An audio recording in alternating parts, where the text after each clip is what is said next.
Let's talk about This Is Us. I don't know why I'm so excited. It's actually a very sad show. But I'm just excited to discuss every week because every week there's something different and it's so good. Okay. Oh gosh, where do we begin here with this episode of This Is Us? Well, I always start with where did you cry if you did. Okay, I did cry one time. Okay. Did you cry once? I cried 2 times. Oh, here we go. The only time I cried. It doesn't make anybody better or It's lesser. Okay, I know. Yes, it's just I'm still trying to figure out if I have a soul, but that's okay. So I cried when Kate told Randall at the very end that he actually has so much of his dad Jack in him. That was such a dad move. Okay, did you cry at that time? I cried at that. Okay. 100%. Okay. That was the only time, unfortunately. That was the only time you cried? But when did you cry? I also cried at the point at which, and this could reveal more of my personal investments in the show, but when Rebecca was asking Jack what his dreams were, because, her dream is to be a singer and pursue her career aspirations, his dream was more modest, but also very profound. It was to have a decent job, to have a wife and kids, and to live in a home that was nothing like the one he grew up in. Here we go again. I know. I wish we could zoom in on I was like...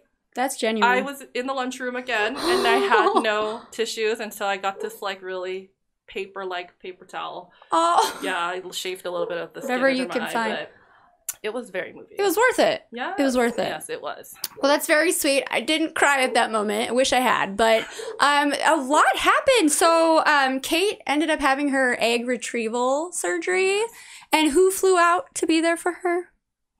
Randall. Yes, he did. The Rock. Of course he did. He was even kind of mad at her still. I think they hadn't apologized to each other about what she said the previous episode. So that was really sweet. He was there. So it was kind of strange though when she was under anesthesia. I feel like she died a little. Yes. And she went back and she saw the littler Kates. Mm-hmm. The littlest and then the middle and then her. And they were like, you have no business having a child. She's like, but I want one. And I just want to make a reference. The littlest Kate said, she was asking the future Kate, she's like, so did you end up marrying Zach Morris from Saved by the Bell? Who happens to be one of my top 5 fantasy TV boyfriends from the previous episode.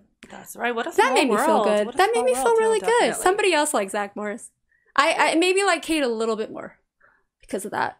But anyway, everything went fine with the egg retrieval. I'm very happy for Kate that the egg retrieval went well because, of course, I don't want anything bad to happen to Kate. But, last week I was very mad at Kate. I know you were. I was very mad at Kate, and I feel like this week the show wanted me to be all is forgiven. But here's my beef. I still have a beef. No, I do. No, you don't. Why does Randall have to say, I'm sorry? And Kate gets to say, oh, that was such a dad move. Right? I feel like Randall still always gets put in this position where he had to fly across the country to say, I'm sorry, when Kate was equally wrong in that whole situation.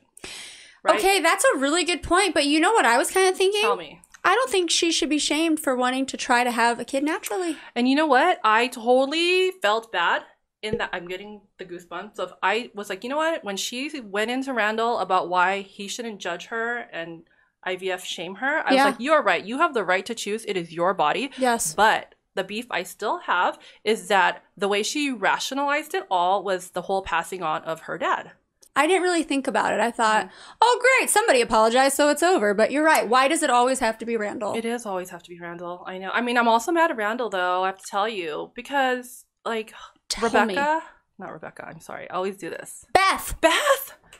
Hello, Randall, you are not the only person in your family. And Beth, she went through a really tough situation at work. She got laid off. And she did. Randall came in guns blazing again with a great idea that he wanted to do. And he never stopped to say, hey, how was your day? That's so true. How was your day? Oh, my Amazing goodness. wife. You're having a tough time this season. Yeah, I know. It's really, the whole, this show really just makes you question your identifications and who you love and who you're mad at, but I love them all. But no, I see what you're saying. You always make me think on a deeper level about this. I see surface. I'm not mad at anyone. I mean, I'm mad and not mad. No, I get it. I love and I'm mad. Oh, that's so. It's a very complex show. I know, but it's supposed to be that way. It's supposed to make you think. So good job. Well, I have another moment that so I mentioned Rebecca. Yes. And another moment that it didn't quite make me cry, but I did almost go there. What? Was when she was with Jack and they started washing dishes together. Aww. Right? And she starts like, you know, because Rebecca grew up in a house where her mom did everything for her dad. Everything. So it was, again, that 50s notion of femininity that we saw in Marvelous Mrs. Maisel, that we saw to be a facade that was impossible for Midge to keep together. Live up to, And that was the same conception that Rebecca wanted to work against her whole life. Yes. She did not want to follow in the footsteps of her mom, taking care of a man as her number one priority. And so the second that Jack started cooking and then washing dishes and taking care of her, she like didn't even know what to do with that image. I know. The look on her face, and then she just kind of joined in, and it was like and they were teamwork. A team. They were like making a home together, and it was a team. And I look, sorry. This is the third goosebump because like making a home should be a team. Oh, it should. I know. Be. Oh, that's I know. So sweet. And like, although I mean, I'm kind of spoiled because I have that in my life, so I'm very lucky. Yay! But a lot of people don't. That's and true. So Still to I was this like, day. yeah. But you know what? What? Ironic that the fact that Jack is such a great homemaker led to his death. Oh no. Crockpot. Damn crockpot. I'll never use a crockpot again. Just unplug it though. Oh, okay. Unplug it. I actually did just use a crockpot. I actually do. I did just. You know, but we do leave home all the time. Just leave them in. That's the point of the crockpot.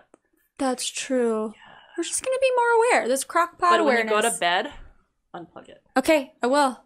Well, I mean, I don't mean to make everything about Kevin, but I'd like to talk about Kevin now. Was he in this one? Exactly. So, yes, he did an interview with the famous Terry Gross of Fresh Air, NPR. Woo woo. And, you know, it was really cool that she was on there because I've never actually seen Terry Gross. She's very tiny. But anyway, he was asked all these questions about his dad being in Vietnam. He couldn't answer them.